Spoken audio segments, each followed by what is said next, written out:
मनरेगामध्ये काय काय बदल झालेले आहेत ते आपण पाहूयात. नमस्कार, मी रवींद्र इंगोले, मनरेगा राज्य प्रशिक्षक. माझा गाव माझी जबाबदारी, मी समृद्ध तर गाव समृद्ध या पुस्तकाचे लेखक आपले स्वागत करतो. केंद्र सरकारने मनरेगामध्ये 3 महत्त्वपूर्ण बदल केलेले आहेत आणि ग्रामीण विकासाच्या शाश्वत विकासामध्ये अत्यंत उपयुक्त आहेत. पहिला बदल आहे महात्मा गांधी राष्ट्रीय ग्रामीण रोजगार हमी कायद्याचं आता पूज्य बापू ग्रामीण रोजगार हमी योजना म्हणून नामकरण करण्यात आलेलं आहे. दुसरा बदल केलेला आहे, एका आर्थिक वर्षामध्ये 125 दिवसाची मजुरी जॉब कार्ड धारक कुटुंबांना एका आर्थिक वर्षामध्ये देण्यात येणार आहे.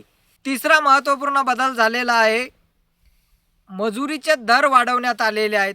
हे 3 महत्त्वपूर्ण बदल करून पूज्य बापू ग्रामीण रोजगार हमी योजनेला बळकटीकरण देण्याचं काम केंद्र सरकारने केलेलं आहे. केंद्र सरकारचे मी व्यक्तिशः लेखक म्हणून मी अभिनंदन करतो आणि येणाऱ्या काळामध्ये मनरेगातून शाश्वत विकास करण्यासाठी याचा निश्चित फायदा होईल. धन्यवाद.